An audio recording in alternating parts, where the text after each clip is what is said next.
Hello everyone, now we're going to talk about negative form. You see we have some examples. I haven't seen an animal. I don't have a book. He doesn't speak well. He didn't come yesterday. Negative form has rules. Concerning rules. We have auxiliary be, will. There are other auxiliaries like have, would, and so on. Or modals. Modals are should, must, can. Donc dufise uburyo bubiri. Iyo dufise auxiliary and be ifatwa nka auxiliary n'utundi tuntu n'utwo tumodal n'utwo twa can. N'utwo tuntu twose tuzi umengo tumeze nk'utuverbe mugabo inyuma ugasanga hari iyindi verbe principal. Iyo rero utwo tuntu tudufise to put in negative form, nta kindi kintu kindi tugira, nako kantu dushirako note. You can see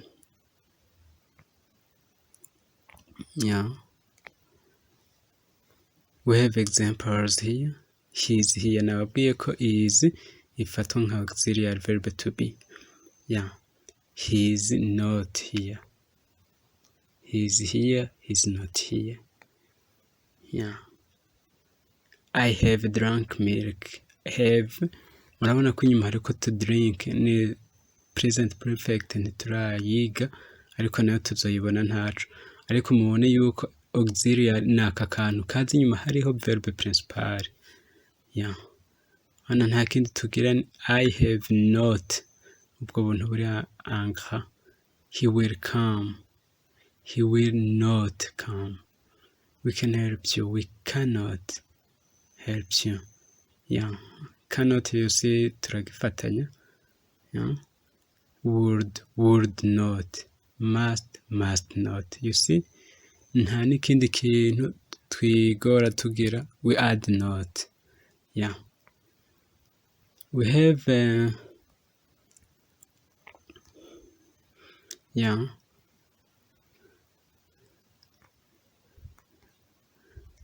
okay.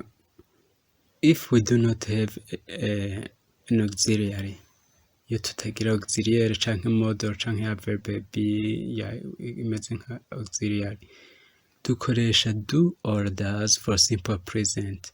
Do, we know, twarabonye turiko turakonjuga verb to do. We say I, you, we, they, do. Twaca dukoresha does kuri simple, kuri he, she, it. Did, we use did if we are talking about simple past. Murabizi simple past na he, she, it nta kintu gihinduka, iguma ari did. We add not and and of course the base form. Let's see some examples.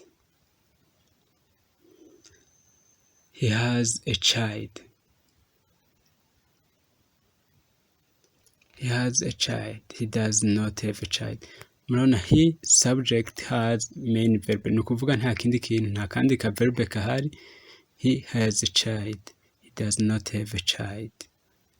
We know Chinese.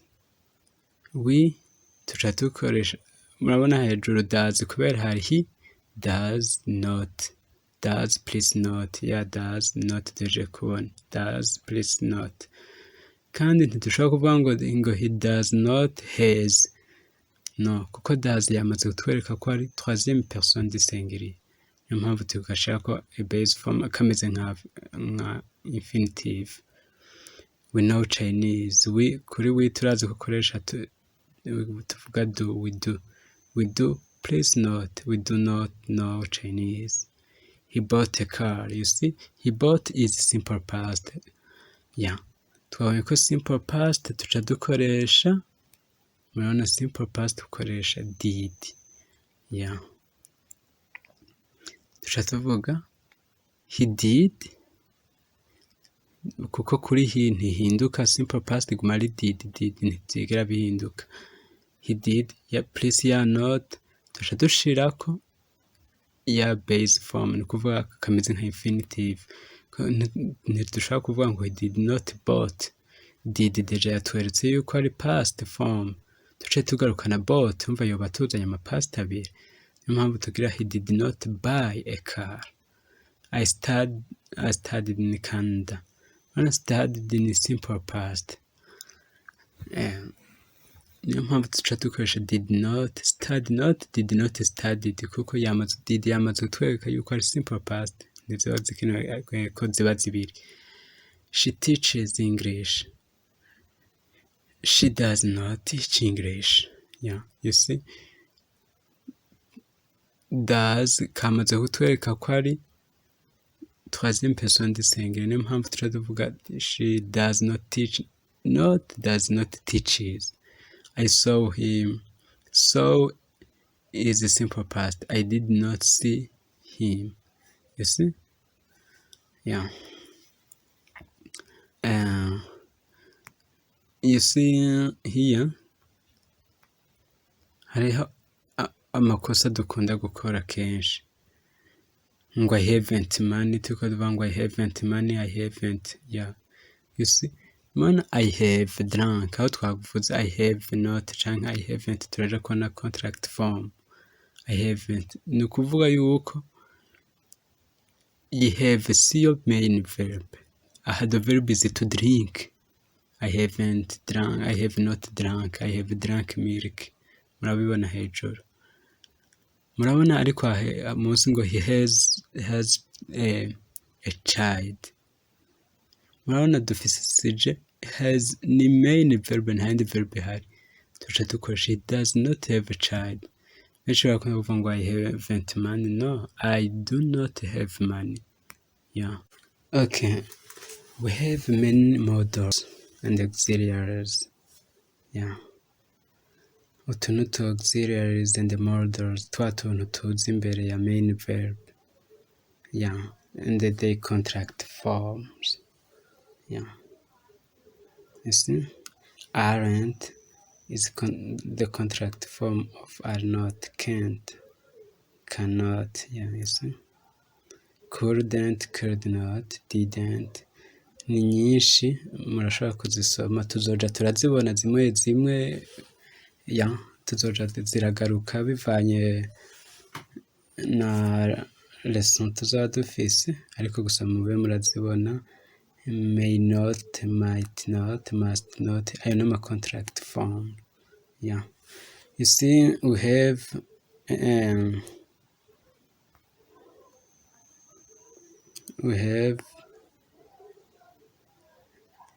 example here and an exercise. Yeah. Example, yeah.